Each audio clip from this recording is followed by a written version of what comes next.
बहुत तकलीफ है और नहीं हो रहा काम, बहुत दिनों से लगे हो नहीं हो रहा, हरा मूंग ले जाओ। मूंग के दाने तो रहते हैं घर में, केवल 31 मूंग के दाने लेकर जाइए, 31 चावल के दाने लेकर जाइए और 31 ही बेलपत्र लेकर जाइए। जिस दिन सोमवार की अष्टमी हो, कौन से दिन? सोमवार की अष्टमी हो, उस दिन शंकर जी के मंदिर में जाओ, 3 चीज लेकर जाओ, मूंग के दाने, चावल, बेलपत्र। चावल जो 31 लेकर गए हो, अपनी कामना कर कर शंकर जी की देहली पर रख दो, चौखट पर, कहीं पर भी एकांत में उसको रख दिया जाए। मूंग के जो दाने लेकर गए हो 31, वो नंदी के पास में, जो नंदी का पांव ऊंचा रहता है उस पांव के पास रख दीजिए। और जो 31 बेलपत्र लेकर गए हो, वो 31 बेलपत्र अशोक सुंदरी वाली जो जगह है, आपको पहले बताया है कथा में, अशोक सुंदरी जी का स्थान,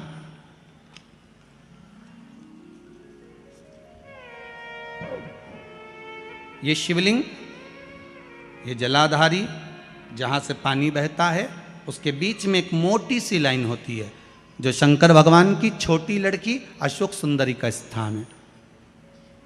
शिव जी के 13 बच्चे हैं, 13 बच्चे में सबसे छोटी लड़की अशोक सुंदरी यहीं पर विराजमान होती है, जहाँ से पानी नीचे गिरता है।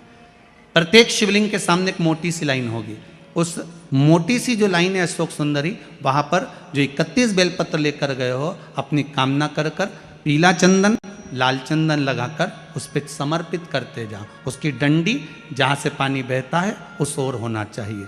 आप निवेदन कर कर देखो, एक सोमवार की अष्टमी पर कर कर देखना, दूसरी सोमवार की अष्टमी आएगी, अपने आप आपका काम हो गया होगा।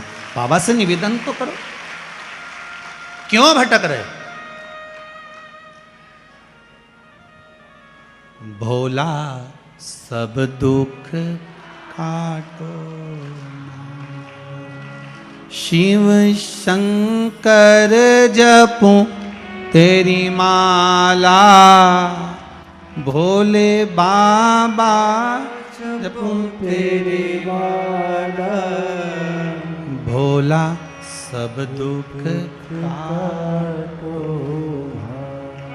ओ भोला सब दुख काटो। आप उससे निवेदन करेंगे, प्राप्त होगा। शिव तत्व में जो सुख है वो सुख कहीं नहीं। किसी भी शिवलिंग को कभी हल्का मत समझना। चाहे तुम्हारे घर में विराजमान एक छोटा सा कंकर का भी शिवलिंग है, चाहे पारद का हो, पीतल का हो, स्फटिक का हो, चाहे मोती का हो, किसी शिवलिंग को कभी हल्का मत समझना। किसी शिवलिंग, किसी मंदिर में जा रहे हो, शंकर के शिवलिंग को कभी हल्का मत समझना कि ये प्राण प्रतिष्ठा अभी हुई है, या प्राण प्रतिष्ठा इस मंदिर की तो अभी हुई है, ये नया मंदिर है, ये पुराना मंदिर है। नहीं नहीं नहीं, शंकर शंकर है, शिव शिव है। मंदिर भले नया हो पर देवादिदेव महादेव तो पुराना ही है। वो कहाँ से नया हो गया, वो तो पुराना है। भारत की भूमि पर, हम पहले भी कहे हैं, पूरी भारत की भूमि पर कहीं पर भी खुदाई कर कर देख लो, कोई मूर्ति मिले ना मिले, पर शंकर का शिवलिंग तो निकलेगा ही सरी, क्योंकि इस भूमि की धरा पर शिव तत्व है, था और रहेगा। वो तो इस शिव महापुराण की कथा को लोगों ने छुपा दिया था, दबा दिया था। इसको लोग बाँचते नहीं थे, इसको लोग सामने लाते नहीं थे। हाँ, रामायण भागवत सब होती थी, गीता आदि सब हुई, पर शिव पुराण को दबा दिया, इसको छुपा दिया, इसको बताया नहीं गया। पर इसके जब उपाय, इसका जो क्रम चालू हुआ, तो कई कई लोग आप लोगों के बीच में भी बैठे होंगे, ऐसे कई लोग बैठे होंगे जिन्होंने पशुपति व्रत करा होगा, ऐसे कई लोग बैठे होंगे जिन्होंने शंकर के उपाय करे होंगे, और केवल एक को नहीं, ना जाने कितनों को लाभ हुआ होगा, ये शंकर ही जानता। अगर शिव पुराण के उपाय आपने नहीं करे होते, या शंकर की कथा में मन नहीं लगा होता, तो पहले दिन की कथा में इतने ढेर भरे कभी नहीं आते तुम। अगर शिव तत्व में तुम्हारा चित्त नहीं होता तो पहले दिन की कथा में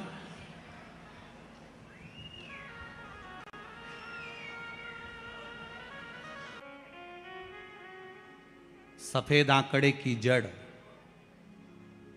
जिस नारी का संतान नहीं हो, गर्भ नहीं ठहरा हो, सफेद आंकड़े की जड़, जिस देव अधिदेव महादेव की कथा जिस तुम्बरुका जी ने श्रवण कराई है, शंकर भगवान जिनके सामने बैठकर शिव पुराण की कथा सुन रहे हैं, उन तुमरुका जी का नाम लेकर शिवलिंग पे से 21 बार घुमाकर मंदिर में ही कमर पर 7वें दिन रजस्वला धर्म के जो बांध लेता है और एक पीपल का पत्ता अवधूतेश्वर महादेव का नाम लेकर शंकर पर चढ़ाकर उसको गाय के दूध में उकाल कर रात्रि को दोनों पति पत्नी अगर पीकर सोते हैं, 3 महीने में भगवान भोलेनाथ उसकी गोद भर देते हैं। ये शिव तत्व। शंकर देता जरूर है। हम शिव को कैसे रिझाएं, हम शंकर को कैसे मनाएं, उसको पाने का एक तरीका है, 1 लोटा पानी शिव जी के मंदिर में लेकर जाइए, शंकर को समर्पित कर कर आइए।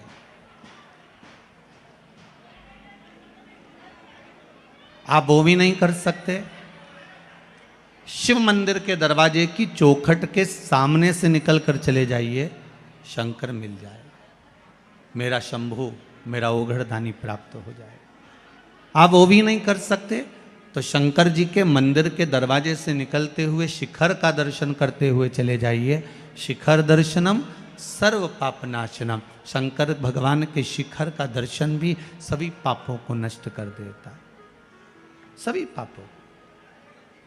आप इतना भी नहीं कर सकते तो मुख से 3 बार बम बम बोल लिया, उसमें भी शिव मिल जाते हैं। आप ये भी नहीं कर सकते तो शंकर के मंदिर के सामने खड़े होकर 3 बार ताली को भी बजा लिया तो भी शंकर मिल जाते हैं। शंकर को प्राप्त करने का सबसे सुंदर तरीका ही है ये।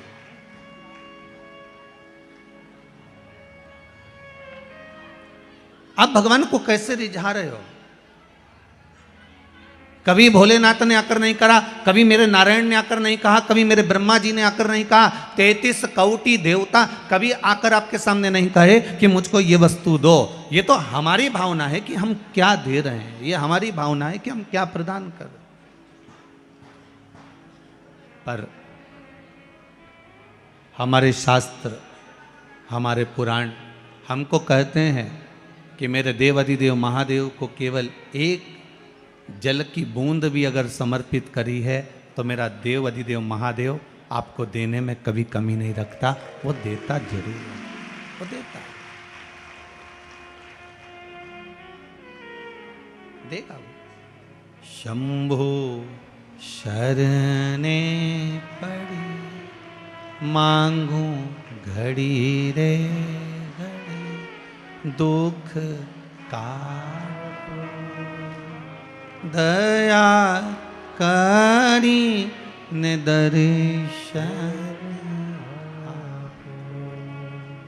शंभु शरणे पड़ी मांगू घड़ी रे घड़ी दुख का दया करी ने दर्शन। हे शंभो, हे शंकर, मैं आपकी कथा सुनने के लिए बैठी हूँ। भले इंदौर नगर में सुन रही हूँ, चाहे मैं टीवी चैनल के माध्यम से, चाहे फेसबुक यूट्यूब के माध्यम से सुन रही हूँ। हे मेरे शंभो, हे मेरे शंकर, हे मेरे ओघड़दानी, ऐसी कृपा करना। 7 दिन की कथा सुनने के लिए बैठी हूँ। मैंने सुना है कि शिव महापुराण की कथा जो दिल से श्रवण कर लेता है 3 महीने में उसकी मनोकामना पूर्ण हो जाती है। आप भी कृपा करें, आप क्यों ना कृपा करें? बस आप जो मेरे हृदय में है, जो मेरी चित्त वृत्ति में है, वो मुझे प्राप्त हो। लिखने वालों ने बहुत सारे पत्र लिखे हैं महाराज।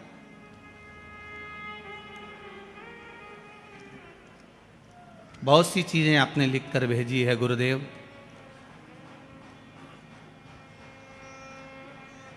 कैंसर का रोग हो गया था, डॉक्टर ने ऑपरेशन का बोल दिया था, कोई ने लिखा है।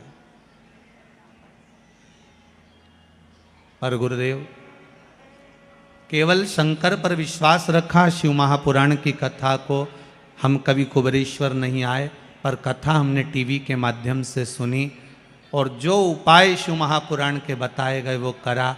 डॉक्टर ने कह दिया अब ऑपरेशन की जरूरत नहीं है, पत्र में लिखा। आपका विश्वास, आपका भरोसा, आपकी दृढ़ता। और हम तो आपसे कहेंगे आप सब केवल कथा सुनने के लिए नहीं आए हो, यहाँ से शंकर जी का एक विश्वास लेकर, शंकर का कंकर इस मन में लेकर, शिव रूपी तत्व को अपने भीतर लेकर हमें अपने घर जाना है और शंकर से ये निवेदन कर कर जाना है मेरे बाबा से कि बाबा ऐसी कृपा करो, ऐसी करुणा करो, जैसे आज श्री मेंदोला जी की मित्र मंडली कथा करा रही है, उसी तरह एक दिन हम भी इस शिव महापुराण की कथा को अवश्य करें। इतना वैभव, इतना धन, इतनी दौलत, इतनी संपदा, इतना सत्ता और इतनी शक्ति, इतनी भक्ति हमें अवश्य प्रदान करें। उससे निवेदन करो।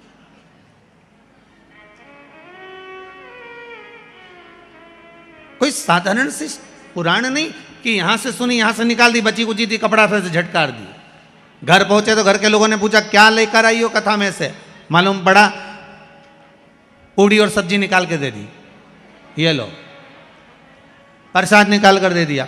घर के लोगों ने पूछा क्या लाई, ये प्रसाद। प्रसाद शिव महापुराण का सबसे मूल प्रसाद है शंकर की कथा, और शिव महापुराण का मूल प्रसाद है ये एक शिव की बेलपत्र। शंकर का सबसे मूल प्रसाद है वो बेलपत्र। अब इस बेलपत्र को पहचानना और इस बेलपत्र को स्वीकार करना, इस बेलपत्र को ग्रहण करना, ये आपके ऊपर।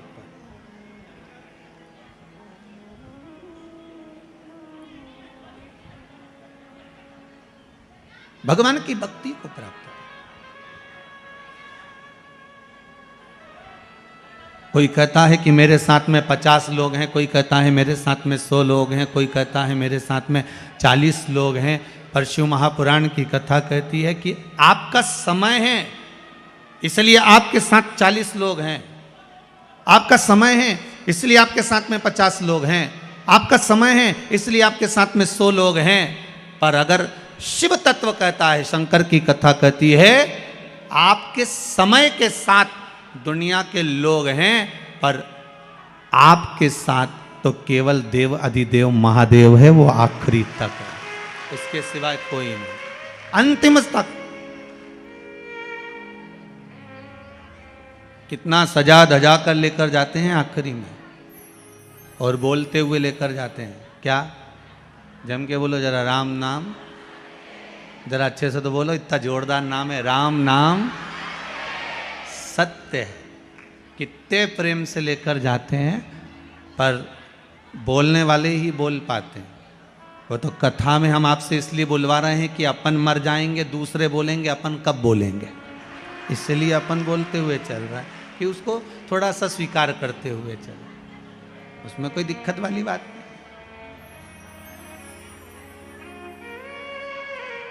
ले जाने वाले ले जाते हैं, सजाते धजाते बड़ा श्रृंगार कर कर लेकर जाते हैं। चिता पर लेटाया, आग लगाई, और उसके बाद कोई रुकता है क्या वहां? कोई रुकेगा नहीं, चलते। फिर वहां कौन है? स्वयं माता पार्वती जी ने शंकर जी से एक प्रश्न किया, बाबा शिव से माँ जगज्जननी जगदम्बा एक प्रश्न कर रही है भोलेनाथ बाबा से, स्वामी स्वामी। भगवान शंकर पूछे क्या बात है पार्वती जी? पार्वती जी ने कहा भोलेनाथ जी मेरा प्रश्न यह है कि यह बताओ कि घर के लोग इतना सजा धजा कर लेकर आते हैं, परिवार के लोगों का कितना प्रेम रहता है, एक मिनट नहीं छोड़ते।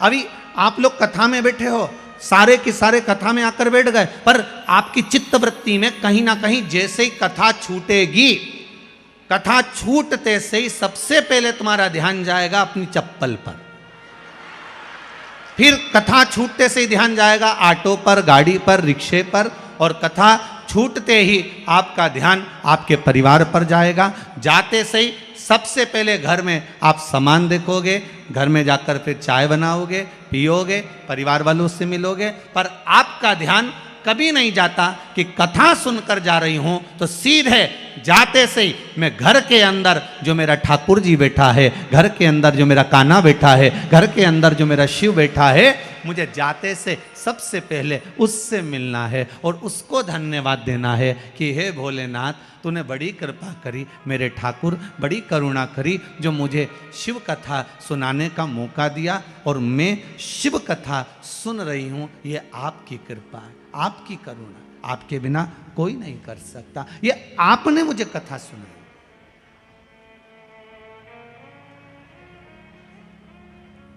शिव महापुराण का यजमान कौन है? शंकर पार्वती।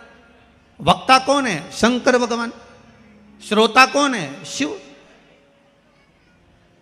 यहां तो बांचने वाला भी शंकर है, यहां कथा करवाने वाला भी शंकर है, यहां कथा सुनने वाला भी शंकर है। ये उसी में का जैसे मेरा सब काम राम कर रहे हैं और हम राम के बल पर आराम कर रहे हैं, इससे ज्यादा हम कुछ नहीं कर रहे।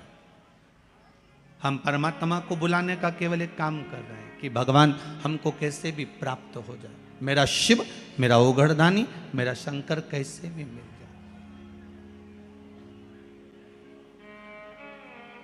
माहिल्या, शिव महापुराण की कथा चल रही है। जिस माता अहिल्या की नगरी में आप रह रहे हो, इनको केवल साधारण सी नहीं समझना, बहुत साधारण से परिवार में रही है माँ अहिल्या, बहुत साधारण से। अहमदनगर महाराष्ट्र के पास में एक चौड़ी गांव है। उस गांव में माता अहिल्या का जन्म 31 मई 1725 ईस्वी में हुआ। जिनके पिताजी थे मनकोजी शिंदे,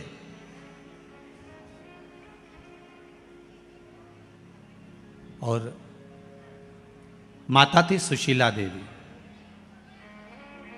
कहते हैं सुशीला देवी, माता अहिल्या की जो माता जी थी, सुशीला देवी के गर्भ से संतान नहीं थी। फिर मनकोजी शिंदे एक साधारण से परिवार में रहते थे और बड़े प्रेम से शिव की आराधना करते थे। आज भी चौड़ी गांव में एक शिव मंदिर है जिसकी आराधना स्वयं मनकोजी शिंदे किया करते थे। पूरी दुनिया में किसी भी माता के मंदिर में जाना, किसी भी अन्य मूर्ति का दर्शन करना, किसी भी चौराहे पर जाकर राजनेता का दर्शन करना, किसी की मूर्ति लगी हो उसका दर्शन करना, पूरी भारत की भूमि पर घूम आना, चाहे बड़े से बड़े संत का दर्शन करना, चाहे बड़े से बड़े साधु जन का दर्शन करना, बड़े से बड़े सन्यासी का दर्शन करना, तुम्हारी मर्जी पड़े जिस राजनेता का दर्शन करना, जिस जगह पर जाकर दर्शन करना, चौराहे पर, मंदिर में, देवालय में, जहां जाकर दर्शन करना। पूरी भारत की भूमि पर केवल एक राजमाता थी, जो थी माता अहिल्या। केवल एक, जिनके हाथ में कोई दूसरा कुछ भी नहीं था, ना पेन था, ना कागज था, ना कोई इशारा था, ना कोई जाने की राह थी।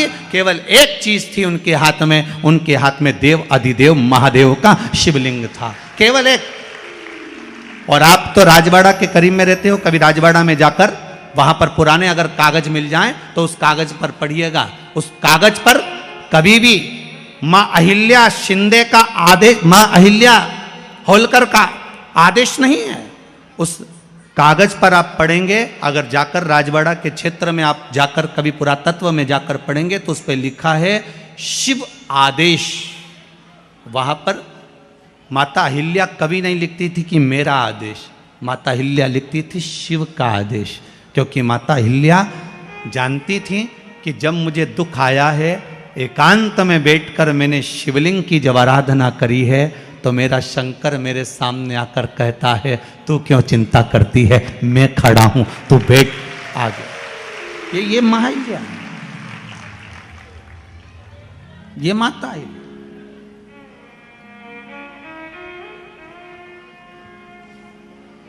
आपको तो गौरवान्वित महसूस होना चाहिए इंदौर वालों। सबसे ज्यादा गौरव आपको इस बात पे होना चाहिए कि मां अहिल्या की नगरी में आप रह रहे हो, आप साधारण भूमि पर नहीं रह रहे हो। आज भी माता अहिल्या के नाम के सामने अगर लिखा जाता है तो अखंड सौभाग्यवती मां अहिल्या लिखा जाता है। अगर उनके जो टिकट हैं या अन्य चीजें तो उस पर लिखा है अखंड सौभाग्यवती। और जरा कथा उठाकर देखो तो आपको मालूम पड़ जाएगा कि माता अहिल्या 8 वर्ष की थी जब तो शादी हो गई थी, और 21 वर्ष की हुई तब विधवा हो गई। सोचने वाली बात। और उसके बाद भी लिखा है अखंड सौभाग्यवती मां अहिल्या, अखंड सौभाग्य।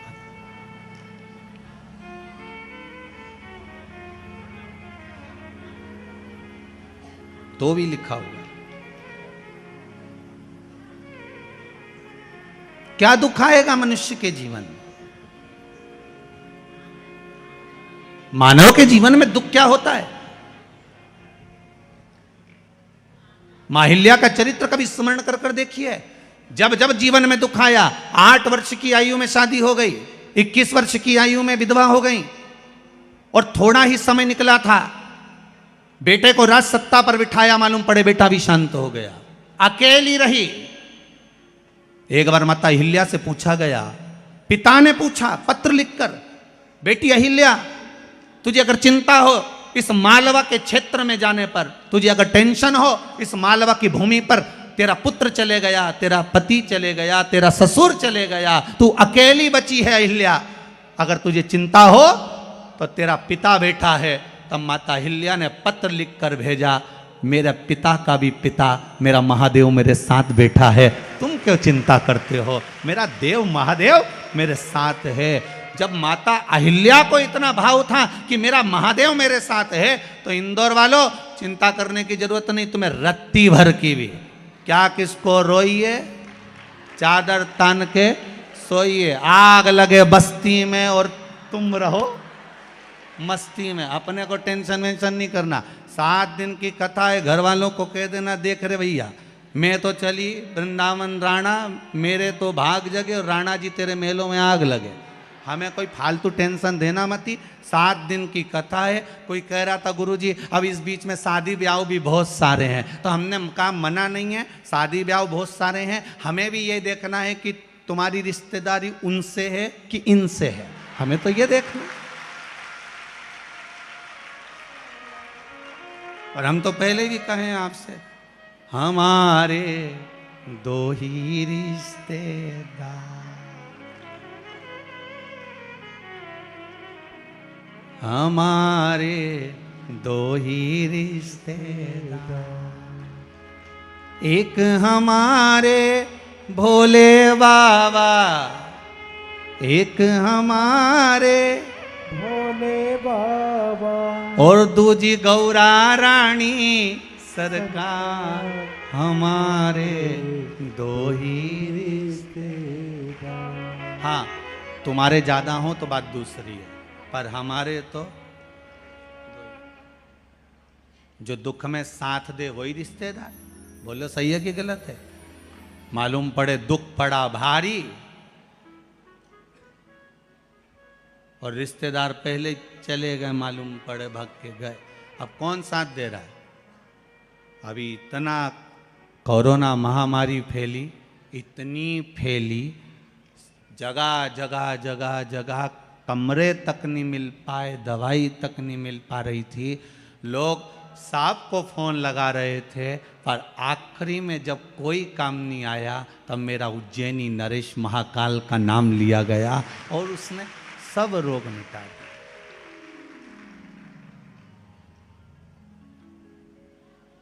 उस पर विश्वास, भरोसा करो। 4 वर्ष की जब माता अहिल्या थी और माता अहिल्या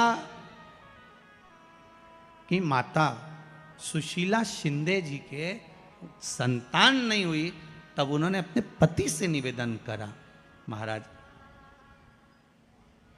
श्री मनकोजी शिंदे जी से निवेदन करा कि मेरे घर में संतान नहीं, और आप शिव मंदिर में जाते हो, शंकर की आराधना करते हो, शिव का स्मरण करते हो, शंकर का भजन करते हो, देखिए माता पिता के संस्कार बच्चों में कैसे आते हैं, वो दिखाया गया।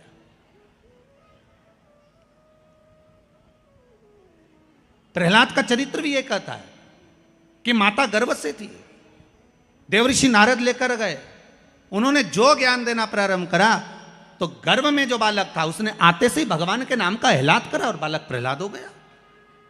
और प्रहलाद का विश्वास कितना प्रबल था कि कह दिया इस खंबे में भगवान है, और अगर विश्वास पक्का है तो खंबे में से अगर नरसिंह भगवान प्रकट हो सकते हैं तो विश्वास पक्का है तो कंकर से भी शंकर प्रकट हो सकता है। अगर विश्वास है तो, भरोसा है तो, दृढ़ता है तो, और विश्वास नहीं तो बात दूसरी है।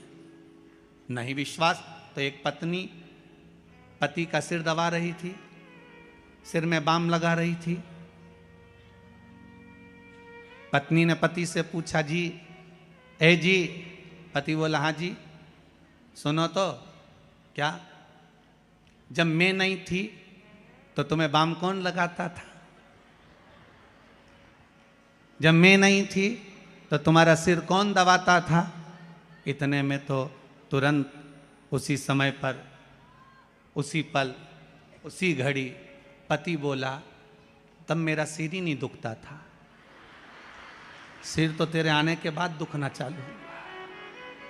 इतनी टेंशन मुझे थी नहीं। दोस्त आते थे, गाड़ी भुड़ भुड़ करते, लेके जो जाए राजवाड़ा में जाके पोहा खाए, तुरंत आधी रात।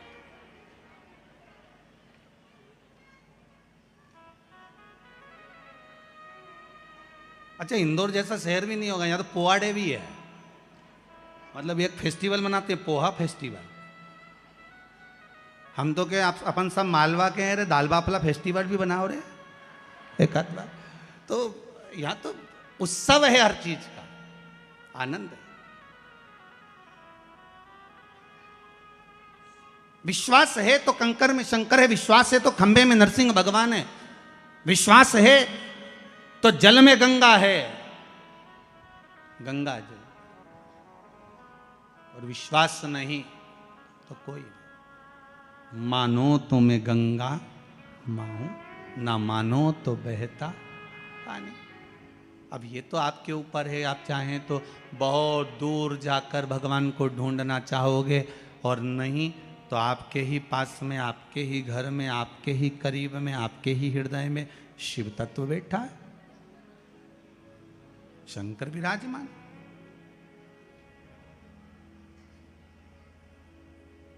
आप उसको ढूंढो। अब माता अहिल्याबाई की माता सुशीला शिंदे जी ने कहा, गर्भ नहीं ठहरा है, बच्चे नहीं। श्री मनकोजी शिंदे ने कहा, क्यों चिंता करती है, काय का टेंशन, काय की चिंता? मेरा ओघड़दानी, मेरा भोलेनाथ कभी खाली नहीं छोड़ता। सब भगवान शिव से निवेदन करा है माने। और माता सुशीला जी शिंदे स्वयं मनकोजी शिंदे जी से कह रही हैं कि गर्भ से संतान नहीं। महाराज, स्वयं बाबा देवाधिदेव महादेव की आराधना करना, शंकर का स्मरण करना,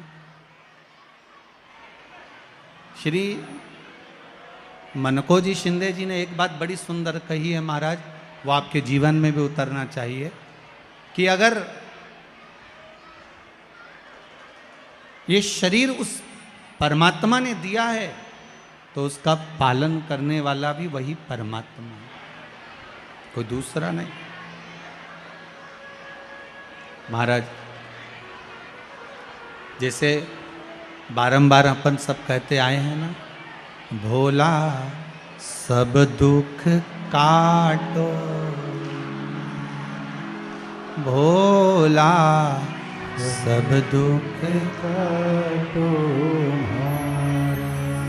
शिव शंकर जपूं तेरी माला, भोले बाबा जपूं तेरी माला, भोला सब दुख काटो, ओ भोला सब दुख काटो। बाबा से आप सब इस पंडाल में बैठे हो ना, तो बाबा से एक निवेदन जरूर करना कि भोले बाबा 7 दिन की हम जब कथा सुन रहे हैं तो हमारे दुख, हमारे कष्ट, हमारी रोग, हमारी बीमारी, हमारी तकलीफ आपको काटना।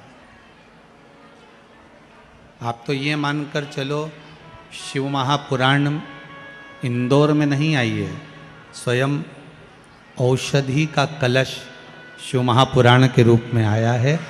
और हमें बाबा से निवेदन करना है, हम बाबा से निवेदन करें, स्वयं औषधि है। महाराज बहुत समय निकल गया, तब जाकर मनको जी शिंदे जी ने शंकर भगवान की आराधना ऐसी करी कि सुशीला अहिल्याबाई जी होलकर की जो माता जी थी उनका गर्भ ठेरा और समय पर एक बेटी ने जन्म लिया जिसका नाम अहिल्याबाई हुआ। अब देखिए शिव तत्व में कितनी आनंदता है, शिव तत्व में कितना सुख है।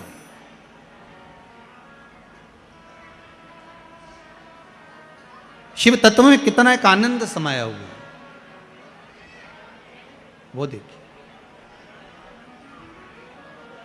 अगर आप किसी एक लक्ष्य को पकड़कर, आप किसी एक लक्ष्य को साध कर भगवान की भक्ति में अगर डूबे हुए हो तो ये विश्वास मानकर चलिए कि भगवान उस कामना को पूर्ण करेंगे। आप लक्ष्य मानकर कर रहे हो, चाहे आप पशुपति व्रत कर रहे हो, चाहे आप शंकर भगवान पे 1 लोटा जल चढ़ा रहे हो, चाहे आप बेलपत्र चढ़ा रहे हो, चाहे 108 चावल के दाने समर्पित कर रहे हो, आप जो भी कर रहे हो शंकर जी के लिए, तो वो लक्ष्य मानकर अगर कर रहे हो तो शिव देगा जी,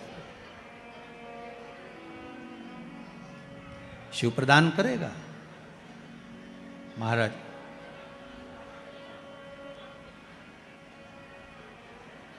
बेटी ने जन्म लिया, बेटी आई, 4 वर्ष की जब माता अहिल्या हो गई, पिताजी से माता अहिल्याबाई ने एक बार कहा, आप जिस मंदिर में जाते हो ना बाबू,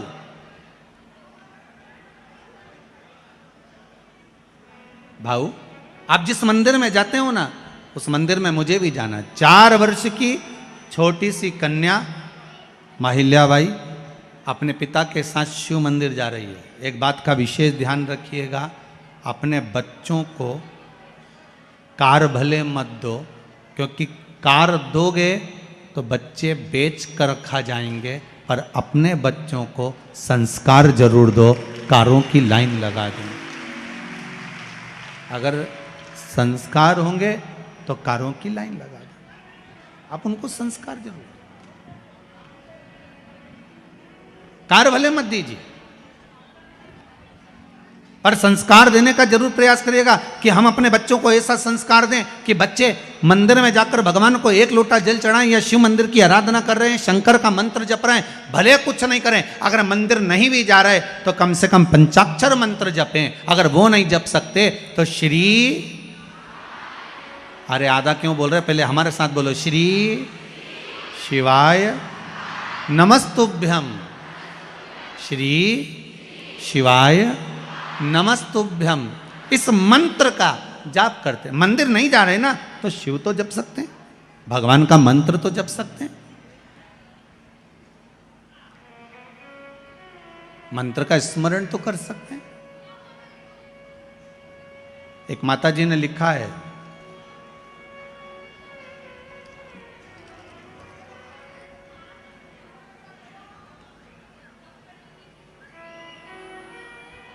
कला बडेरा से जुना रिसाना से हैं कोई,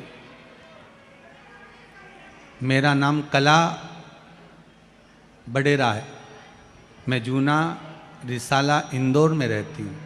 कहाँ बैठी हैं? हाथ हिलाओ जरा। अच्छा यही आप ही हैं? हाथ हिला दो एक बार। आपने लिखा है, गुरुजी बहुत परेशान थी पर बाबा की कृपा ऐसी रही कि बाबा ने मेरी बात सुनी। मेरे बेटे की शादी के लिए बहुत चिंता थी, हो नहीं रही थी, पर बाबा ने ऐसी करुणा कर दी, अब तो हो गई ब्याह, जम गया बस। शादी भी नज़दीक में। कब की शादी है? दिसंबर, 13 दिसंबर की शादी है। बहुत बहुत बधाई। हर जगह भटकली, बैठिए विराजिए, पर कहीं बेटे का संबंध नहीं जम रहा था, पर बाबा ने ऐसी कृपा करी है। शिव महापुराण की कथा को सुनकर एक उपाय करा, वो उपाय भी इन्होंने लिखा है। कौन सा करा?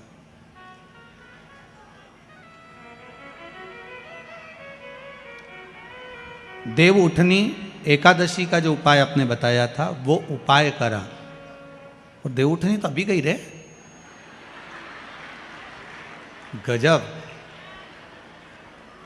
मतलब बाबा भी जानता है कि चौका छक्का कैसे लगाना, और बाबा ने कृपा करी।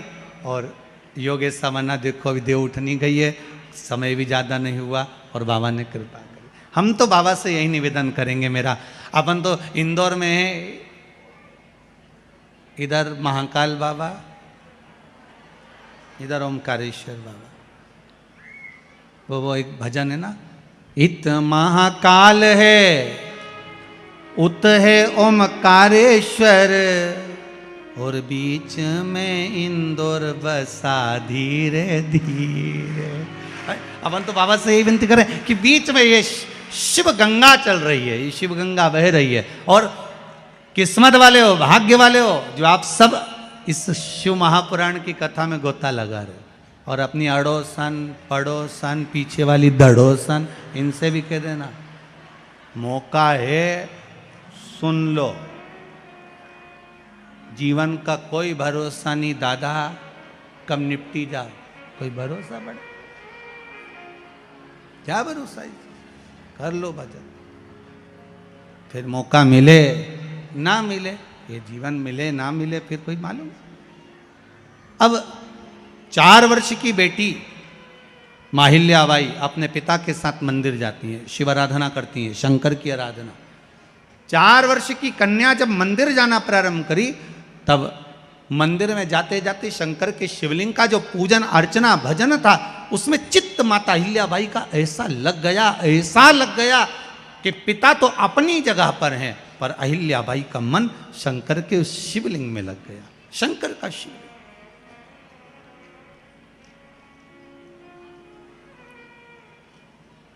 4 वर्ष की कन्या मां अहिल्याबाई शिव की आराधना में डूब गई। छोटा सा शिवलिंग पिताजी ने लाकर दे दिया, और उस शिवलिंग की आराधना में माता अहिल्याबाई जो डूबी। 8 वर्ष की माता अहिल्याबाई एक दिन शंकर के मंदिर में झाड़ू लगा रही थी, बुआरी लगा रही थी।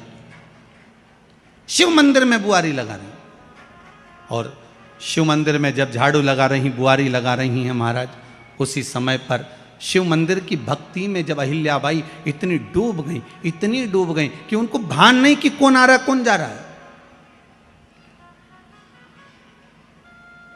वहीं से मल्हार राव जी होलकर, जो इस मालवा के राजा थे, यहां से निकल कर जा रहे थे पुणे के लिए। गांव में रुके थे अहिल्याबाई के। 8 वर्ष की लड़की जब मंदिर में पोछा और झाड़ू कर रही थी, तो मल्हार राव होलकर जी को लगा कि ये मेरे बेटे के लिए, खंडेराव के लिए ये श्रेष्ठ रहेगी। और उसी समय पर एक साधारण से घर की बेटी जिसके यहाँ 2 समय का भोजन समय पे मिल जाए बहुत बड़ी बात थी। शिव की कृपा देखिए जरा। कई लोग पूछते हैं महाराज जी आप बोलते हो कथा में कि जो दूर मंदिर है वहां जाकर झाड़ू लगाओ पोछा लगाओ, झाड़ू लगाओ पोछा लगाओ, उसका फल क्या है? इंदौर की इस माहिल्या शिव महापुराण की कथा में सुन लेना। माता अहिल्या ने 4 वर्ष की आयु से लेकर 8 वर्ष तक की आयु में शंकर जी के मंदिर में झाड़ू और पोछा अपने मन से, कोई तनख्वाह नहीं, मन से सेवा करी तो मिला क्या? एक साधारण से घर की बेटी मालवा की राजमाता बन गई। साधारण थी,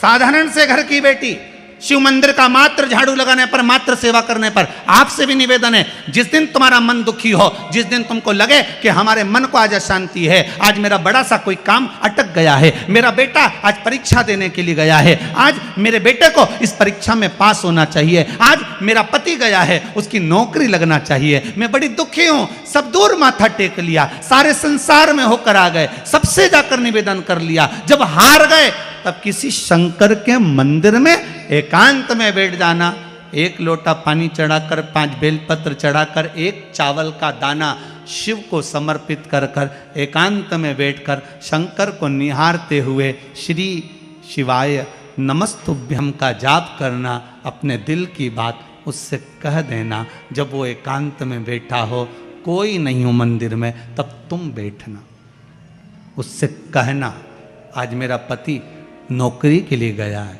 मैं जानती हूं कि मैं हो सकता है पाप कर्म कराओ, पूर्व में क्या क्या करा अपने को क्या मालूम, हो सकता है मेरा पति भी पूर्व में कोई कर्म विकार करा होगा, सारे जगत में धक्के खा लिया, सारे दुनिया भर में घूम कर आ गए, पर मेरे बाबा अब कहीं पर नहीं जाऊंगी, आखिरी है तू और तेरा द्वार, अब नहीं छोड़ूंगी। और उस बाबा से निवेदन कर कर जाना, 8 दिन 15 दिन इंतजार तो करो, उस बाबा से बोलने के बाद एक टेबलेट भी खाते हो तो थोड़ी देर बाद असर करती है, तो थोड़ा इंतजार तो करो उसको बोलने के बाद, भटकना मती।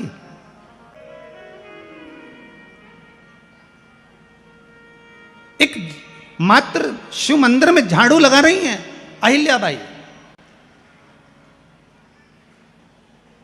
साधारण सा भाव है, केवल एक झाड़ू।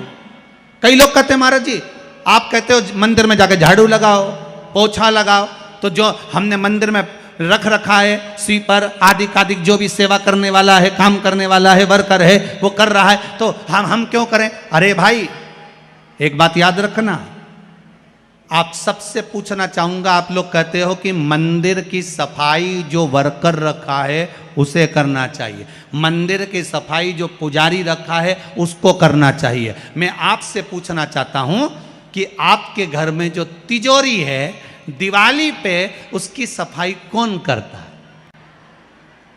नौकर करता है? अरे बोलते तो जाओ, नौकर करेगा? नहीं। वर्कर करेगा? नहीं। स्वीपर करेगा? नहीं।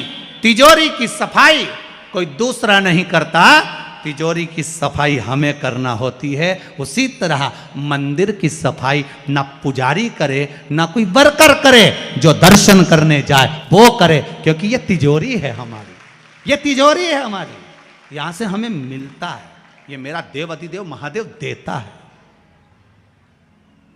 और कम नहीं देता। वो चोर को कुबेर बना सकता है तो तुम्हें भी बना सकता, उसका कोई भरोसा नहीं है दादा, कोई भरोसा नहीं मेरे शंकर का, कब क्या दे दे कोई भरोसा नहीं। पहले भी कथा में कहा शिव देने वाले वो देता। अब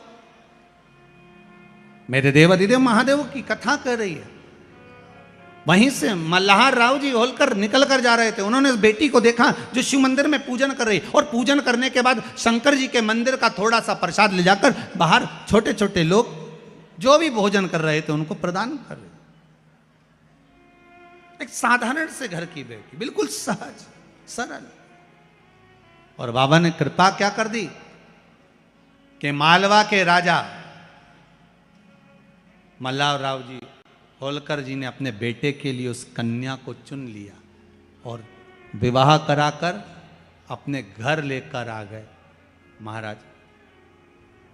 और यहाँ पर आई जब माता अहिल्याबाई इस मालवा में जब आई, तब उनकी भक्ति कितनी प्रबल थी कि साथ में अगर कुछ लेकर आई हैं तो वो देव अधिदेव महादेव लेकर आई, शंकर को लेकर। शिव पूरी दुनिया में कितने भी होंगे ना, किसी के हाथ में शंकर नजर नहीं आएंगे, पर अहिल्याबाई के हाथ में शिव जी दिखेंगे। आप भी शंकर को लेकर चलो ना, आप हाथ में लेकर मत चलो, इस दिल में तो लेकर चलो। थोड़ा सा दुख आया, थोड़ी सी तकलीफ आई, थोड़ा सा कष्ट आया, जपने बैठ जाओ, श्री शिवाय नमस्तुभ्यं। थोड़ा सा कष्ट आया, नमः शिवाय जपो, पंचाक्षर मंत्र जपो, महामृत्युंजय मंत्र जपो। दुख आए, शिव याद आए।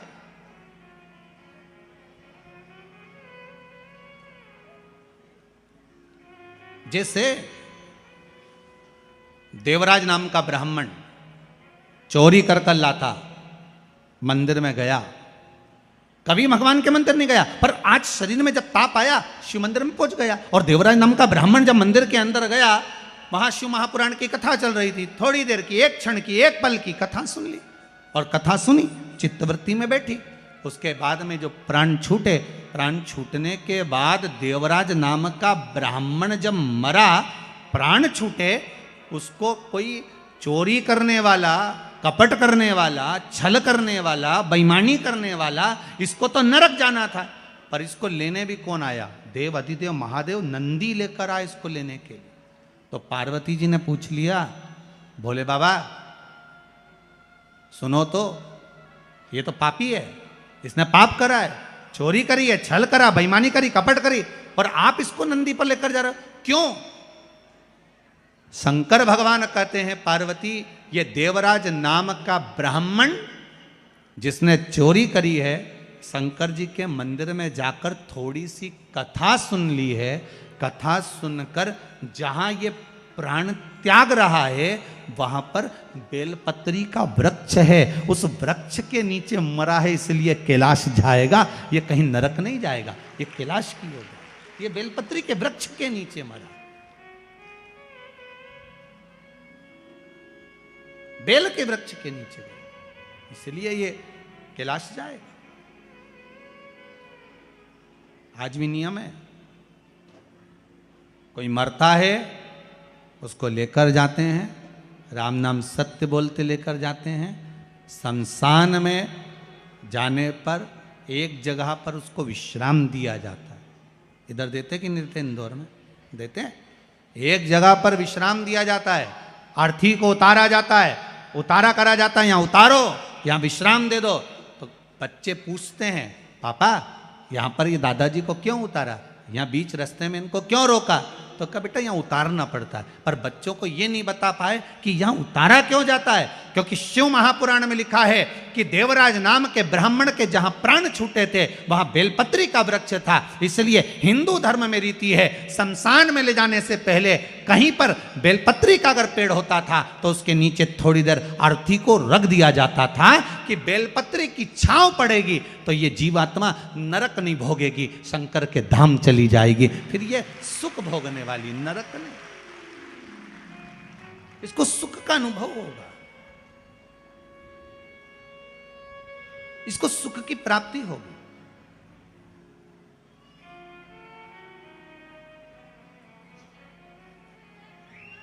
ऐसे कई कई प्रसंग लोगों, बच्चों को आज तक नहीं मालूम कि ये होता क्यों है। बस उतारा कर दो, बस उतार दो इसको, बस इसको नीचे सुला दो, अर्थी को यहां रख दो। पर क्यों रखते हैं, क्या कारण है अर्थी को रखने का, क्यों विश्राम दिया जाता है, किस लिए दिया जाता है? उसका भान होना चाहिए कि यहां बेलपत्री का वृक्ष होना चाहिए, जिस वृक्ष की छांव में जब अर्थी को रखा जाए तो वो जीवात्मा तर जाए।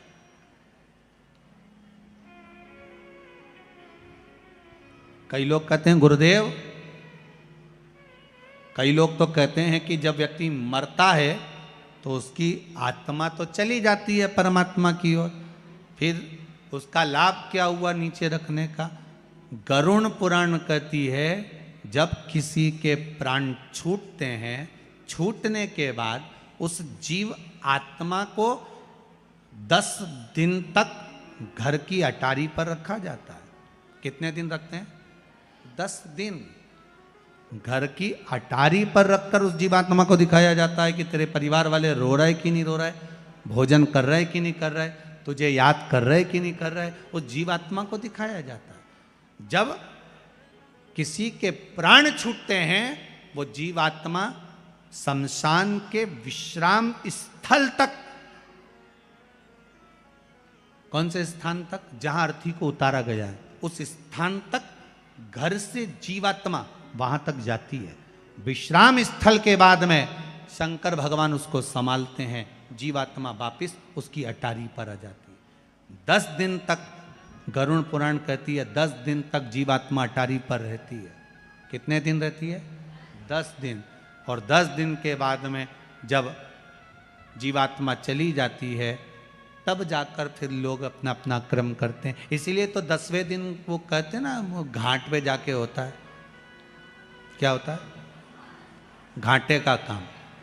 घाटे का काम नहीं है, जो मरा उसको घाटा ज्यादा लगा,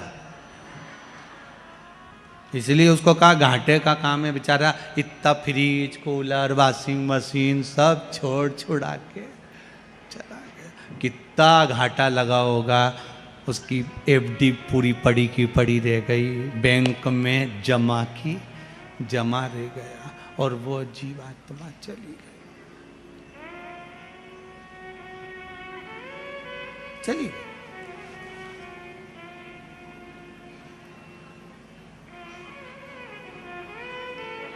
सब पड़ा रह गया,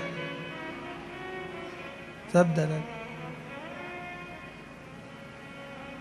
और जाएगा जब यहां से कुछ भी ना पास होगा, 2 गज कफन का टुकड़ा तेरा लिबास होगा।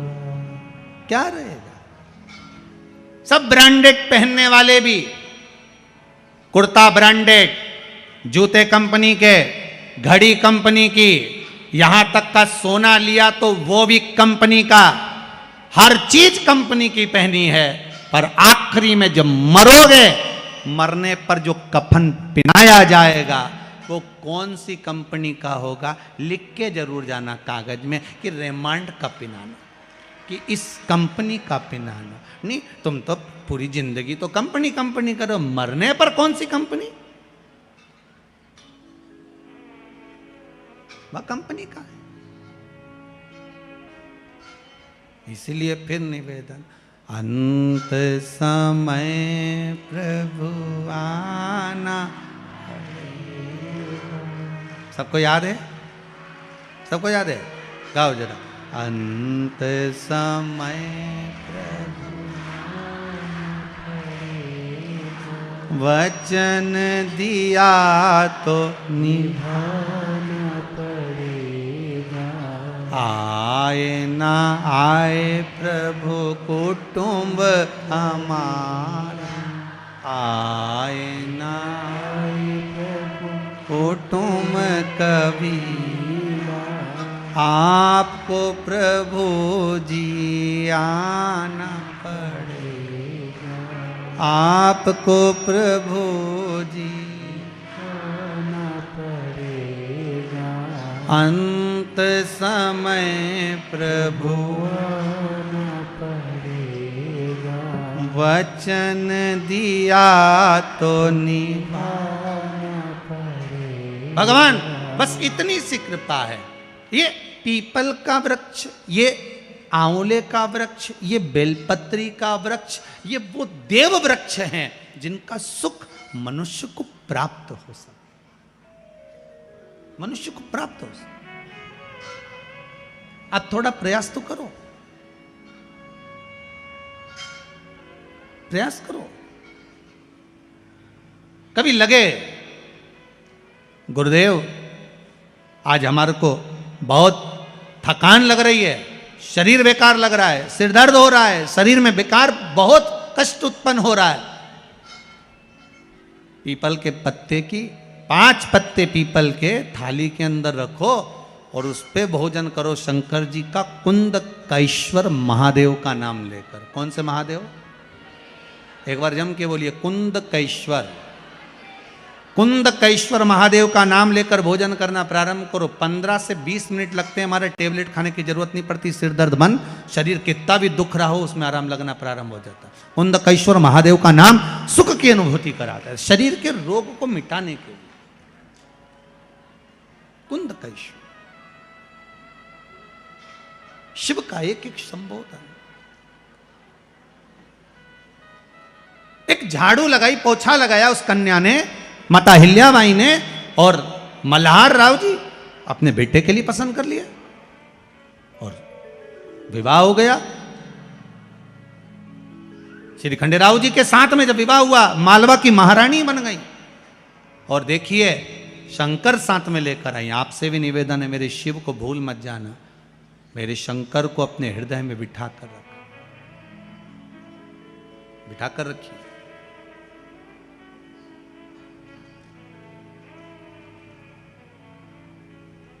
गुरुजी, ये कथा तो हमको याद रहती नहीं है, सुनने का फायदा क्या है? हम कहते हैं 6 महीने पहले जो खाया, 6 महीने पहले जो खाया,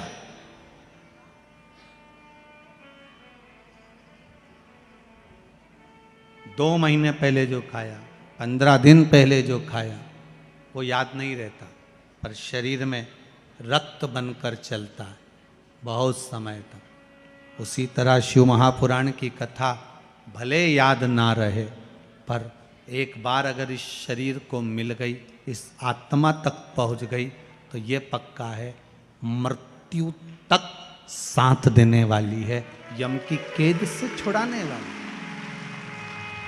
मृत्यु तक साथ, अंतिम बिंदु तक।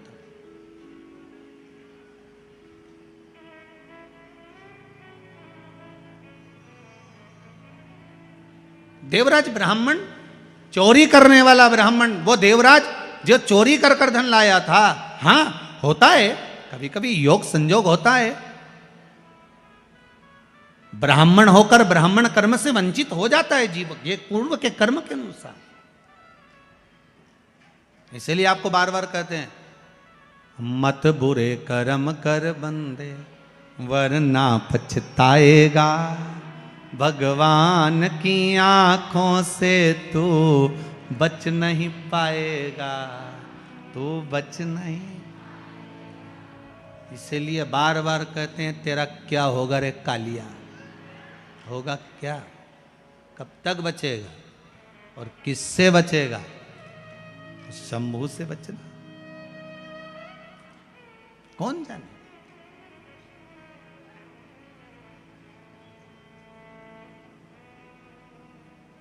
क्या मिलता है शिव महापुराण की कथा में जाने से?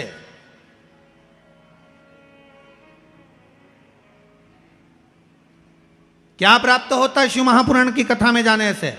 अरे गुरुजी, आप कहते हो शिव पुराण की कथा में जाओ, हमारी तो चप्पल चली गई।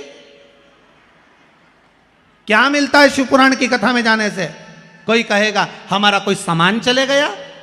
हम तो आपसे हाथ जोड़कर निवेदन करते हैं, पहले भी करा, कुबेरेश्वर महादेव की कथा में आपको बोला था कि जितने लोग कथा सुनने आओ, कोई भी सोना चांदी की रकम लेके मत आओ।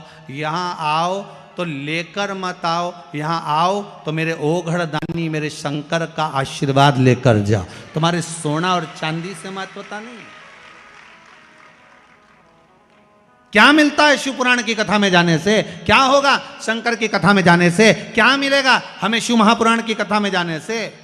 तो जो कहे आपसे कि शिव महापुराण की कथा में जाने से क्या मिलता है, उससे कहना एक बार सुन ले, 3 महीना इंतजार कर ले, 3 महीने की ये तारीख लिख के रख लेना कि शिव महापुराण की कथा, आज कौन सी तारीख है? 30 तारीख को चालू हुई है, 30 नवंबर को। दिसंबर, जनवरी, फरवरी तक इंतजार करना, कामना कर कर बस कथा सुन ले और उसके बाद अपने कार्य में लग जा। फिर भोलेनाथ जी एक बार अगर हाथ पकड़ लिए फिर नहीं छोड़ेगा, ये पक्का है।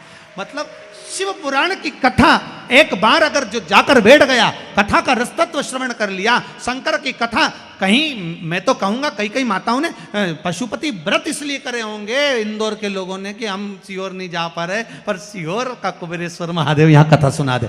ये कई कई लोगों ने विचार करा होगा, कहीं भोलेनाथ ने सुना होगा।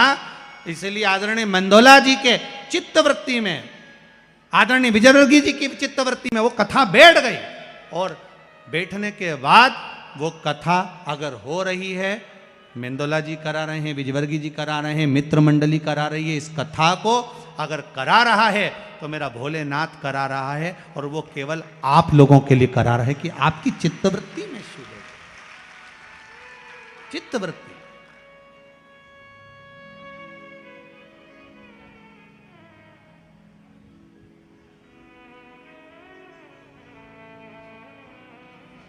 कथा कराने वाला भी कोई साधारण ही है महाराज।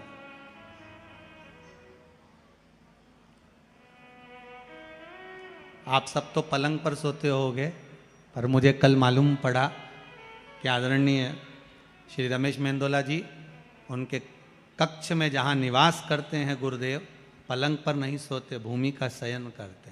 ये संत का ही स्वभाव नहीं तो क्या, भूमि का शयन करते। गादी लगी है जमीन पर, बस वहीं सो जाते। संत स्वभाव महाराज। तो हम तो कहेंगे शिव कथा करवा रहा है, शंकर सुन रहा है, शंकर बाच रहा है। मौका मिला है 7 दिन का, छोड़ना नहीं है। 7 दिन शिव महापुराण के, हमारे जीवन के भी 7 ही दिन है। रविवार को जन्म हुआ, सोमवार को बड़े हुए, मंगलवार को ब्याह हुआ, बुधवार को बच्चे हुए, गुरुवार को बीमार पड़े, शुक्रवार को हॉस्पिटल गए, शनिवार को सीताराम हो गए। 7 दिन तो यही निकल गए। तो 7 दिन बड़ी मुश्किल से तो मिले। 7 दिन में आज पहला दिन, और पहला दिन मतलब आप सबका जन्मदिन। सबको हैप्पी बर्थडे टू यू। आज घर के लोगों को जाके कह देना आज मेरा जन्म हुआ है, मैंने शिव महापुराण की कथा पंडाल में जाकर श्रवण करी है, शिव महापुराण की कथा सुनी है, आज मेरा जन्मदिन हुआ है, आज मैं भगवान शंकर के लिए पैदा हुआ हूं। मतलब जैसे मां अहिल्याबाई जन्मी थी शिव तत्व को जानने के लिए, आज मुझे जानने का मौका मिला है कि मैं शंकर को कैसे प्राप्त कर सकता हूं। देवराज नाम का ब्राह्मण मरने के बाद कैलाश धाम चले गए, शिव धाम, शंकर की भक्ति में डूब गए।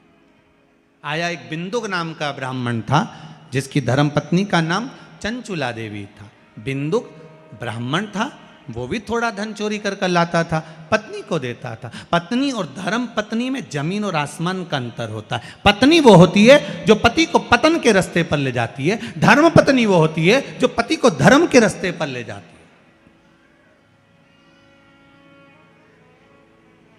पति को धर्म के पथ पर लेकर जा रहे। आपसे भी निवेदन है, 7 दिन में 1 दिन आप अपने पति से कहना कि मुझे धर्म पत्नी बनना। पति पूछे वो कैसे बनना है? 40 साल तो हो गए तेरी मांग में सिंदूर दिए जब से, तो तू धर्म पत्नी है। उसी दिन से तो मैं धर्म के कांटे पर लटक रहा हूं। अच्छा पति कहेगा तो अब कैसी धर्म पत्नी बनना? कह देना सीहोर वाला महाराज बोला है हमें धर्म पत्नी बनना है 1 दिन। तो धर्म पत्नी का फर्ज क्या होता है? कहा धर्म पत्नी का फर्ज क्या होता है? जो मंदोदरी ने निभाया था अपने पति से। जिस समय श्री हनुमान जी महाराज आकर मंदोदरी से बोले, मंदोदरी राम जी महाराज रामेश्वर धाम की स्थापना कर रहे हैं, कोई विद्वान पंडित नहीं मिल रहा, मंत्र और संकल्प छुड़वाना है, पूजन करवाना है। मंदोदरी कोई विद्वान पंडित हो तो बता दे। मंदोदरी बोली मेरे पति रावण जैसे बढ़कर कौन विद्वान होगा? तो हनुमान जी महाराज बोले वो तो पूजन कराने जाने वाला नहीं, क्योंकि वो ही तो सीता जी को उठा के लाया था, वो कैसे पूजन कराएगा? मंदोदरी बोली मैं भी धर्म पत्नी हूं, ऊको भगवान के दरवाजे तक तो भेज के रहूंगी। और मंदोदरी पहुंच गई। चोटी करती करती करती करती, पहले माताएं वो 3 चोटी में 3 अलग अलग भाग होते थे, ऊको गुत्ती गुत्ती गई। माताएं वो चोटी धीरे धीरे क्यों गुत्ती थी? क्योंकि वो सोचती रहती थी कि इसका करना क्या है। 3 सोचती, एंटीना है सिग्नल, सोचती सोचती जा रही कि इसका करना, तो मंदोदरी सोचती सोचती गई। होता है एक बार, कहाँ की बात है महाराज जी, एक बार किसी भाई ने किसी बाबा जी ने उससे पूछ लिया एक पंडित जी से, क्यों पंडित जी तुम इतनी बड़ी बड़ी पुराण बाजते हो, इतना बड़ा बड़ा ज्ञान कहाँ से लेकर आते हो? पंडित जी बोले हमारी जो चोटी है ये एंटीना है, ऊपर से यहाँ से यहाँ। अच्छा, इतने में बाबा जी बोले तो हमें इतना ज्ञान क्यों नहीं आता? पंडित जी बोले तुम्हारे एंटीने से आता तो है पर अर्थिंग के तार से नीचा चले जाता, तो बचता कुछ नहीं। तो इतने में मंदोदरी बोली मैं भी ये धर्म पत्नी हूँ, धर्म पत्नी का फर्ज अदा करूंगी। और मंदोदरी लंकाधिपति रावण के पास पहुंच गई, और पहुंचते से ही मंदोदरी ने कहा स्वामी स्वामी। रावण बोला हम लंकेश हैं। अच्छा, रावण की सबसे बड़ी प्रॉब्लम ही एक ही थी, हमेशा एक ही बात बोलता था हम लंकेश। अच्छा, सबको मालूम है कि तुम लंकेश हो, बोलने की क्या जरूरत, पर फिर भी बोलता था। बोला क्या बात है? मंदोदरी बोली आपने कभी ब्राह्मण कर्म नहीं करा, आपने कभी ब्राह्मण तत्व को नहीं जाना। रावण बोला मैं शंकर जी की पूजन करता हूं, ये ब्राह्मण कर्म नहीं तो और क्या? मैं त्रिपुंड धारण करता हूं, ये ब्राह्मण कर्म नहीं तो और क्या? मैं यज्ञोपवीत पहनता हूं, ये ब्राह्मण कर्म नहीं तो और क्या? मैं शिव की आराधना करता हूं, ये ब्राह्मण कर्म नहीं तो और क्या है? मंदोदरी कहती है ब्राह्मण कर्म वो होता है कि जजमान के यहाँ पूजन कराने जाओ और दक्षिणा लेकर आओ। तुम कभी किसी के यहाँ से दक्षिणा लाए? दक्षिणा लाने की जगह तुम सीता जी को उठा लाए, ये कोई बात है? कहीं जाओ और दक्षिणा लेकर आओ। रावण बोला मेरे जैसे विद्वान को किसी की सामर्थ्यता नहीं कि कोई मुझे बुला ले। इतने में तो मंदोदरी बोली फालतू बात मत करो, राम जी महाराज रामेश्वर धाम की स्थापना कर रहे हैं, उन्हें कोई विद्वान पंडित नहीं मिल रहा, तो तुम जाके स्थापना करा दो। रावण बोला राम जी कभी रामेश्वर की स्थापना नहीं कर सकते, मुझे मालूम है। मंदोदरी ने पूछा वो कैसे? रावण बोला राम जी की धर्मपत्नी तो लंका में, अकेले स्थापना करेंगे कैसे? तुम बताओ। मंदोदरी ने विचार करा, बिल्कुल सही बोल रहा है। मंदोदरी ने नीचे की जो चोटी थी ना उसको कंगा से झड़ा ली, इसलिए माताएं आज भी जो नीचे का भाग बचता है ना उसको झड़ा लेती है। मंदोदरी ने नीचे का भाग झड़ाया कि अकल की बात तो की ये पति ने, अब समझ में ये नहीं आ रहा करना क्या, और ये सीता को लेके जाएगा नहीं, फिर भी झड़ाया है। तो ऐसे ही नहीं झड़ाया, तो इन्हें कह दिया स्वामी आप तो विद्वान ब्राह्मण हो, अगर सीता आपके पास में है तो आपका फर्ज है, आप गुरु बनकर पंडित बनकर विद्वान बनकर जा रहे हो, गठजोड़ा बांधकर आपको बिठाना चाहिए। एक काम करो आप आगे आगे चलो, मैं मंदोदरी सीता जी को लेकर चलती हूँ। तो सीता नहीं जाएगी। मंदोदरी ने कहा चिंता मत करो, मैं हनुमान जी को बुला लेती हूँ। रावण बोला हनुमान जिसने आग लगाई थी?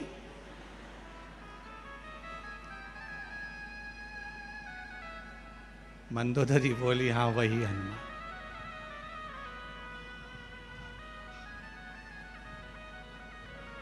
वही हनुमान। अब ठीक है बुलाओ। हनुमान जी महाराज ने कहा आप चलिए। रावण चला, मंदोदरी ने सीता जी को पालकी में बिठाया, हनुमान जी की साक्षी में लेकर गए, गठजोड़ा बांध कर बिठाया।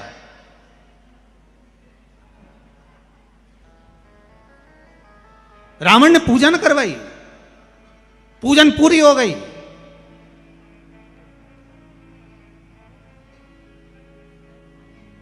पूजन पूरी। राम जी ने रावण के चरण धुलाए, प्रणाम करा। रावण ने आशीर्वाद दिया विजय भव। राम जी को आशीर्वाद दिया विजय भव। हनुमान जी पास में खड़े थे रावण के, उन्होंने कोनी मार के कहा क्यों रे हार गया क्या? रावण बोला फालतू बात मत करना, हारा वारा नहीं हूं, वो तो मैं गुरु जी की गादी पर बैठा हूं, पंडित की गादी पर, इसलिए आशीर्वाद दे रहा हूं विजय होने का। मेरी जगह कोई भी होता तो यही आशीर्वाद देता, इसलिए मैंने विजय होने का आशीर्वाद दिया। युद्ध के मैदान में तो इससे लड़ूंगा पक्का है, पर आशीर्वाद विजय होने का दिया। रावण ने कहा दक्षिणा, राम दक्षिणा दो। राम जी बोलते हैं मांग लीजिए दक्षिणा, क्या चाहिए पंडित जी मांग लीजिए। कहीं ऐसे नहीं मांगूंगा, दक्षिणा तुम्हारे कानों में बोलूंगा, तुम किसी को बताओगे नहीं। रावण बोला, राम जी बोले कोई बात नहीं, कानों में आकर मांग लीजिए, पर मांगना वही जो मेरे पास में है। रावण बोला चिंता मत करो, वही मांगूंगा जो तुम्हारे पास में। रावण राम जी के कानों के पास जाकर कपड़ा डालकर धीरे से कानों में बोले, मुक्ति दे दे, मुक्ति। तुम क्या सुने? नुक्ति है क्या? जम के तो बोलो मुक्ति, नहीं तो तुम समझ लो बेसन की नुक्ति, बाद में पेट में दुखती हो। तो वो नुक्ति नहीं मांगी, मुक्ति मांगी है। महाराज मुक्ति चाहिए। तथास्तु। मेरे राम जी बोले प्रभु आपने क्या मांग लिया? रावण कहता है बस यही चाहिए। तो राम जी कहते हैं इसको देने के लिए मुझे आना पड़ेगा। तो रावण कहता है जभी तो मुक्ति मिलेगी जब राम सामने होगा, मुक्त हो जाऊंगा मैं। राम सामने होना चाहिए, बस वो मुक्ति चाहिए। धर्म पत्नी का फर्ज मंदोदरी ने अदा करा, आप भी करो। 7 दिन आपके पति कथा में नहीं आए, 7 दिन जितनी कथा यहां से सुनकर जाओ, 3 बजे से 6 बजे तक यहां सुनो, रात्रि को 9 बजे से 12 बजे तक उनको सुनाओ, सुनाओ उनको।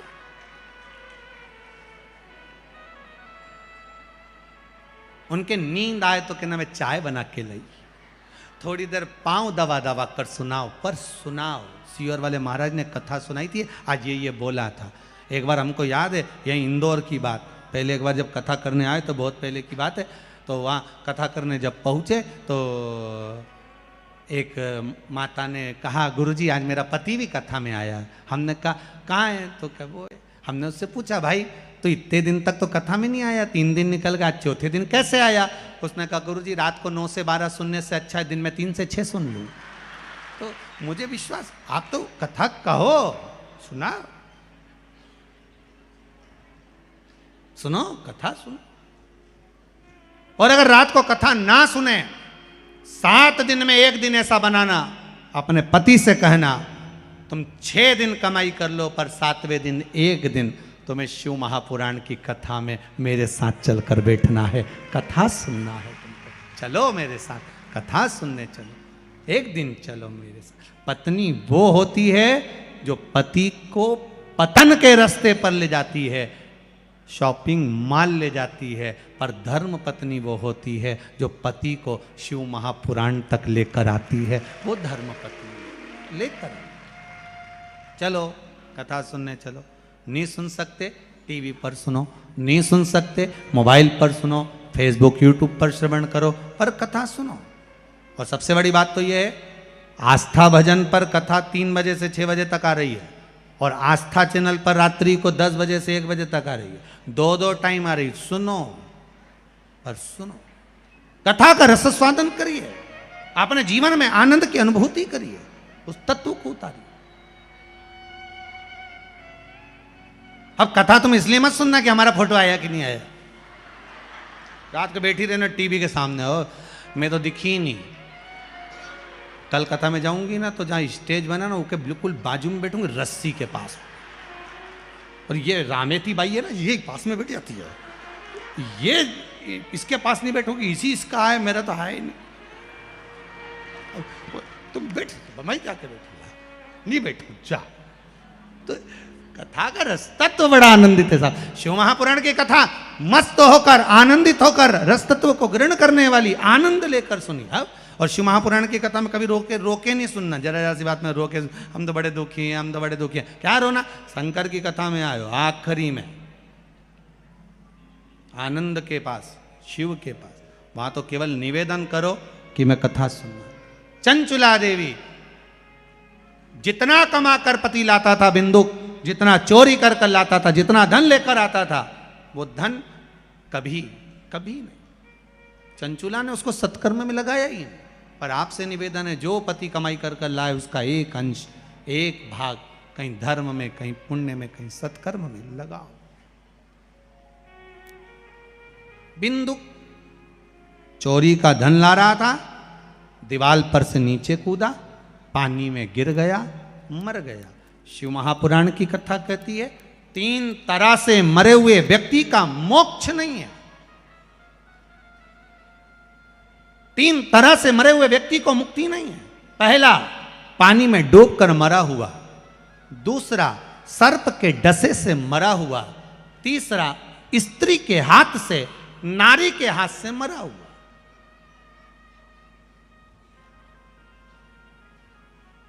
ये कई लोगों की बड़ी बड़ी विचित्र, कई लोग कहते हैं हम तो बड़े परेशान हो गए, हम तो मर जाएं, हम तो जा रहे हैं ना, तो कुआं में कूद के मर जाएंगे। हमने कहा फैशन चेंज करो, कब तक कुआं में कूदोगे?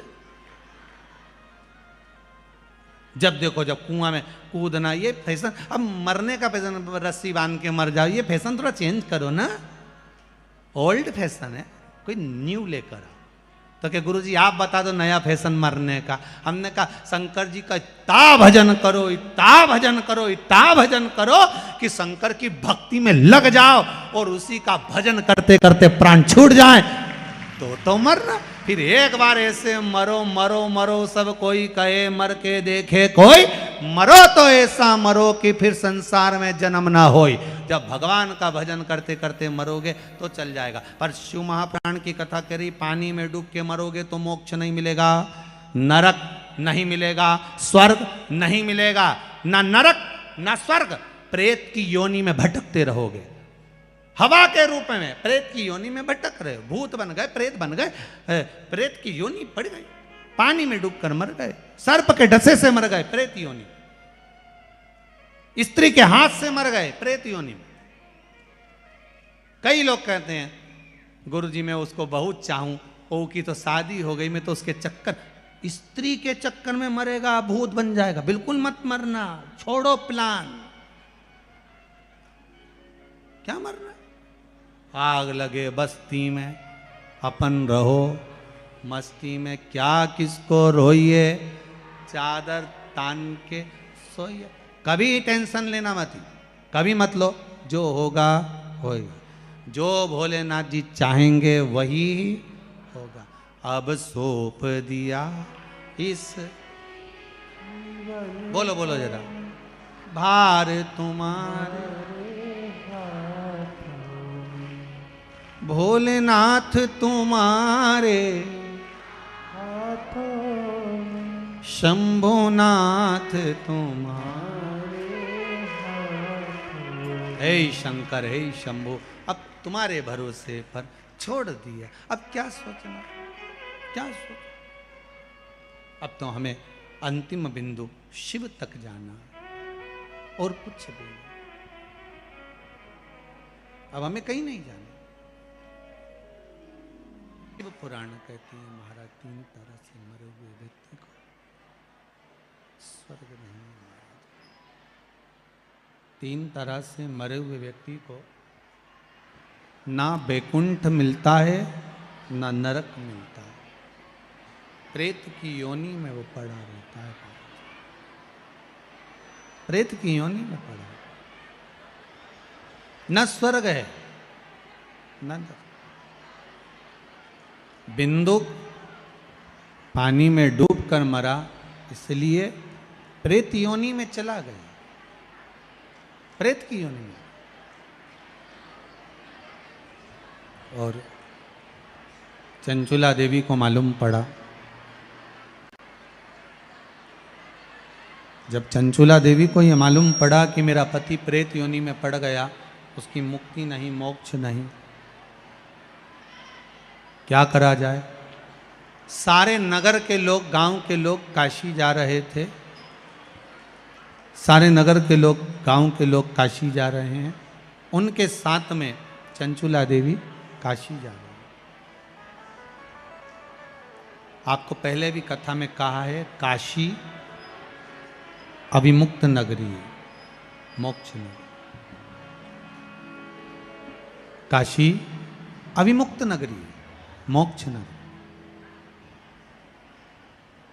उस अभिमुक्त नगरी की ओर जा रहे।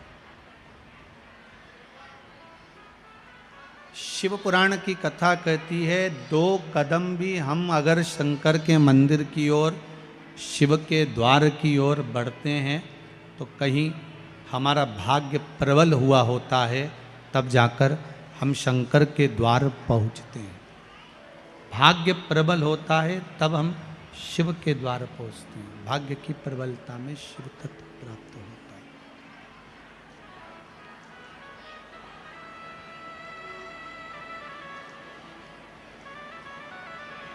है। लोग कहते हैं भगवान के मंदिर जाया करो, भाग्य बदल जाएगा।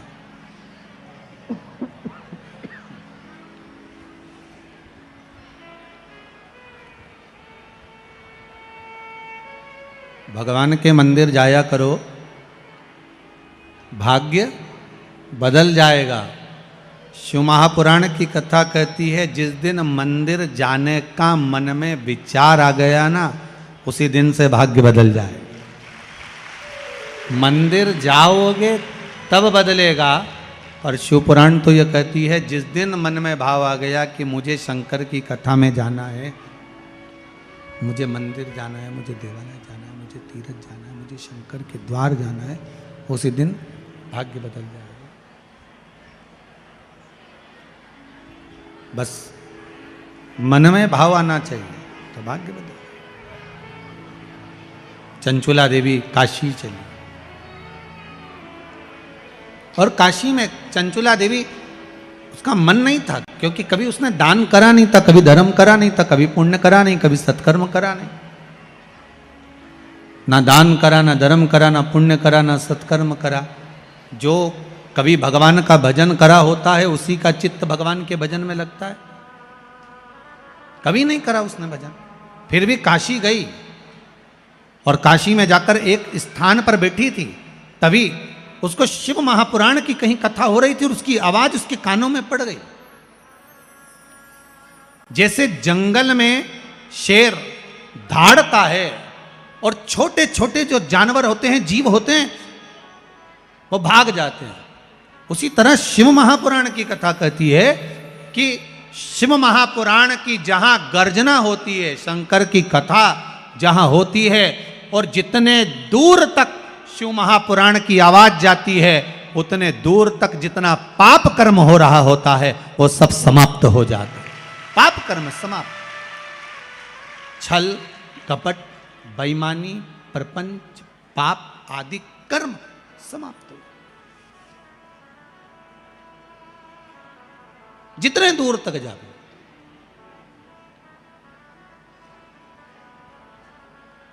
शिव गर्जना सिंह की गर्जना के बराबर। महाराज कथा सुनी, मन में शिव समाहित हुआ। कथा क्या देती है तो कहा शंकर को हृदय में बिठा देती है। भगवान कभी देता हुआ नहीं दिखेगा आपको कि आकर दिया, पर शंकर की कथा सुनने के बाद अगर कोई आपका हेल्प कर रहा है, कोई सहयोग कर रहा है, कुछ दे रहा है, कुछ प्रदान कर रहा है, समझ लेना वो तुम्हारा परिचित नहीं, शंकर ही उस रूप में आया, कोई दूसरा नहीं आया है, शिव ही आया। क्योंकि तेरे दरबार की बाबा निराली शान देखी है, तेरे दरबार की बाबा निराली शान देखी है, तुझे देते नहीं देखा झोली भरी देखी है। मेरा शंभु कभी सामने आकर नहीं देगा, पर देता जरूर है। जब लंका अधिपति रावण को सोने की लंका दे सकता है, भस्मासुर को कंकण दे सकता है, तो आप और हमको क्यों ना देगा। कितना दुख है जीवन में, दुख ऐसा कोई मनुष्य पृथ्वी पर पैदा नहीं हुआ जिसको दुख नहीं हुआ। कोई तन दुखी, कोई मन दुखी, कोई धन बिन रहत उदास, तुलसी या संसार में सुखी राम का दास। महाराज दुख सबको है, सब संसार में जितने हुए हैं सबको दुख है, बस इतना अंतर है कि दुख आया भी है तो उसको शंकर जी के भजन से काट दिया जाए, शिव भजन से उसको काटना।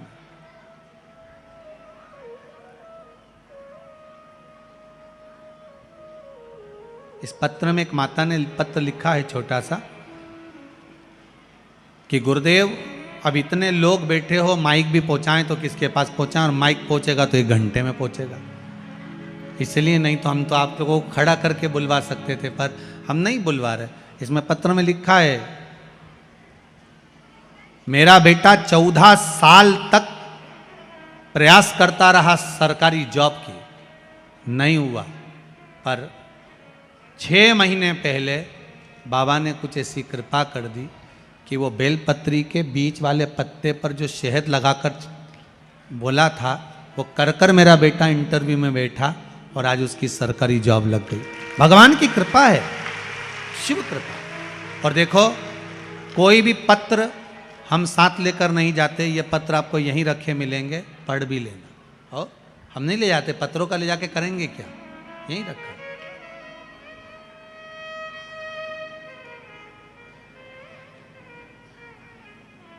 सब यहीं रखा हुआ है, आप तो पढ़ लो। शिव तत्व में वो सुख है।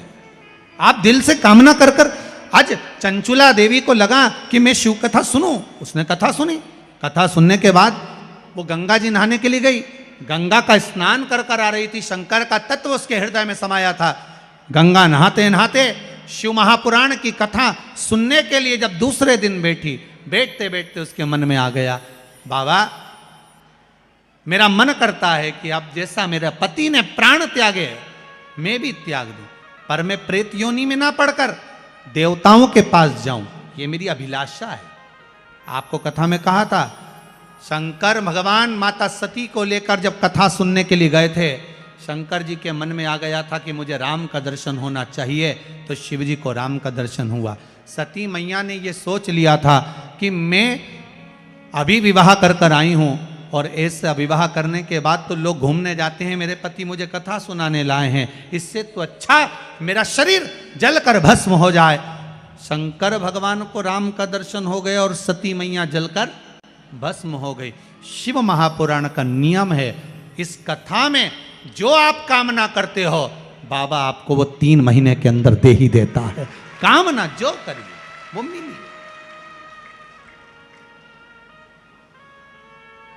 जब जब इस शिव महापुराण की कथा में श्री शिवाय नमस्तुभ्यम आए, उस समय पर आप अपने हृदय के भाव को शंकर से जोड़ने का प्रयास करें कि बाबा अब हमारे पत्र को, हमारे मन की बात को आप धारण कर लो।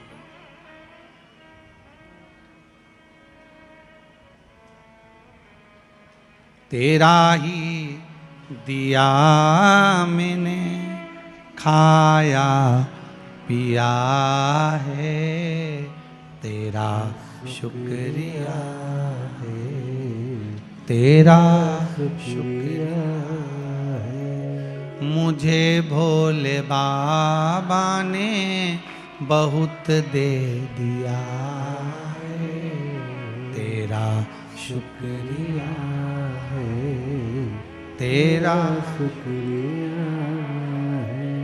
ये जायदाद दी है, औलाद दी है, ये जायदाद, बोलिए सब, औलाद दी है। मुसीबत में हर वक्त इमदाद दी है, मुसीबत में हर वक्त इमदाद दी है।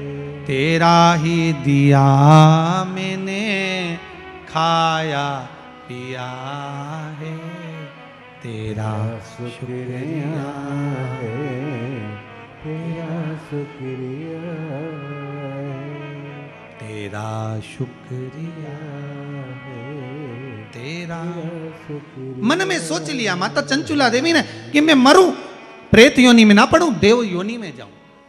गंगा जी से निकली बाहर, आगे बढ़ रही थी, सीढ़ी पे से पांव फिसल गया, प्राण छूट गए, मर गई। शंकर के धाम में पहुंच गई, माता पार्वती जी की सहेली बन गई,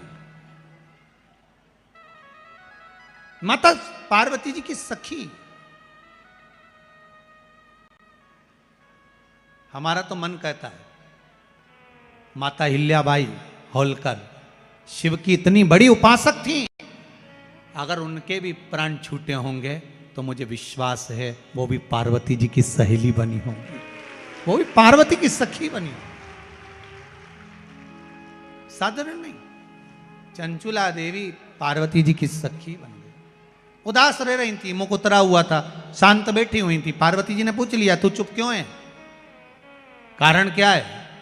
आपकी बेस्ट फ्रेंड अगर चुप रहे तुम्हारे घर में आने के बाद तो आपको भी चिंता लगती है, चुप क्यों है तू, हुआ क्या है, आखिर कारण क्या है, तुझे क्या हो गया जो तू चुप बैठी है? चंचुला देवी ने कहा मेरा पति प्रेत योनि में पड़ा है, मुक्त नहीं हो रहा, क्या करूं मैं? तो पार्वती जी ने कहा इतनी सी बात है, देव ऋषि नारद के पास जाकर बोल कि शिव महापुराण की कथा सुनाए। नारद जी से जाकर कहा तो नारद जी बोले मुझे तो श्राप लगा है कि मैं एक जगह नहीं बैठ सकता। ये नारद जी को श्राप था कि एक जगह नहीं बैठ सकता। ऐसा श्राप किसी किसी को लगा होता है। जितने लोग कथा में आए और कोई बार बार उठ के जाए, फिर आए, फिर जाए, फिर आए, फिर जाए, समझ लेना नारद जी है। और कोई कोई माताएं बार बार उठ उठ के जाएं, फिर आए, फिर जाएं, फिर आए, समझ लेना नारद जी अकेले नहीं आए, अपनी अम्मा को भी लाए। श्राप लगा तो क्या करोगी? उससे झगड़ा करोगी क्या? बार बार जाएगा आएगा? कुछ नहीं करना, सिर्फ पल्लू लेना, जो बार बार जाए आए उसके पांव पड़ लेना, भैया धन्य है रे नारद करिए। और जो माताएं बार बार उठ के जाए, फिर आए, फिर जाए, फिर, तो उनके भी पांव पड़ लेना, बारी नारद की अम्मा गजब करी तूने, आज तेरे दर्शन इतने सालों में आज हुआ, वो भी सियोर वाला महाराज बोला तब मालूम पड़ा कि तू नारद की अम्मा, गजब। तो जो तुम्हें जाता आता दिखे, बार बार बार बार जाए, समझ लो। स्टेज पे भी कहीं कहा है तो जो किनारे पे बैठे उनसे निवेदन तुम भी पढ़, गजब। अकेला है, चिंता देवर्षि नारद से कही। नारद ने कहा मैं कथा नहीं कह सकता क्योंकि मुझे श्राप लगा है।